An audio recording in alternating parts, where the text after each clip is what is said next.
মাদক কারবারি ও সন্ত্রাসীরা পানি বিদ্যুৎ সংযোগ বিচ্ছিন্ন করার প্রতিবাদে মানববন্ধন করেছে চট্টগ্রাম নগরীর পাহাড়তলী ঝিলের পাড়ের বস্তির সাধারণ মানুষ। এ সময় ভুক্তভোগী এলাকাবাসী সন্ত্রাসীদের আইনের আওতায় আনার দাবি জানিয়ে সিটি মেয়রের কাছে স্মারকলিপিও প্রদান করেন। ঝিলের পাড় বস্তিতে সাধারণ জনগণের উপর সন্ত্রাসীদের অত্যাচার বন্ধ ও এসব মাদক বিক্রেতাদের বিরুদ্ধে আইনানুগ ব্যবস্থা গ্রহণের দাবি জানান এলাকাবাসীরা।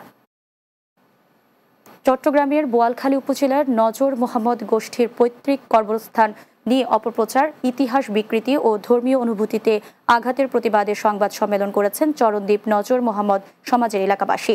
চট্টগ্রাম প্রেস ক্লাবে এই সংবাদ সম্মেলন অনুষ্ঠিত হয়। এতে লিখিত বক্তব্য পাঠ করেন কামাল উদ্দিন। এ সময় উপস্থিত ছিলেন অ্যাডভোকেট মফিজ আলম, জসিম উদ্দিন মেম্বার, মোহাম্মদ বাহাদুর আলম, শামসুল ইসলাম, সালে জহুর সহ চরণদ্বীপের এলাকাবাসী। সংবাদ সম্মেলনের মাধ্যমে সঠিক তদন্তের মাধ্যমে প্রকৃত ইতিহাস তুলে ধরার আহ্বান জানান বক্তারা। চট্টগ্রামে ক্রিয়েটিভ নার্সিং কলেজে আন্তর্জাতিক নার্সেস দিবস এবং আন্তর্জাতিক মিডওয়াইফস দিবস উদযাপিত হয়েছে। নগরীর একটি মিলনায়তনে এ উপলক্ষে আলোচনা সভা অনুষ্ঠিত হয়।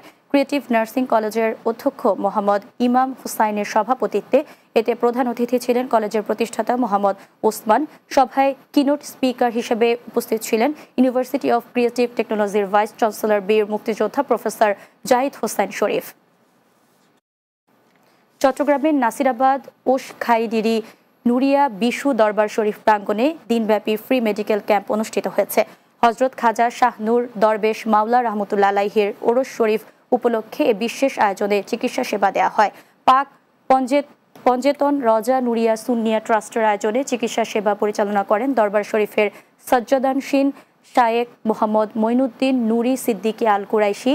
আগত রোগীদের প্রয়োজনীয় ওষুধ ও সম্পূর্ণ বিনামূল্যে সরবরাহ করা হয়। এতে চট্টগ্রাম বিশ্ববিদ্যালয়ের বিভিন্ন বিভাগের শিক্ষক, চিকিৎসক এবং স্থানীয় বিশিষ্টজনেরা অংশ নেন। রাতের বাংলা নিচ্ছি আরেকটি বিরতি, ফিরছি কিছুক্ষণ পরেই।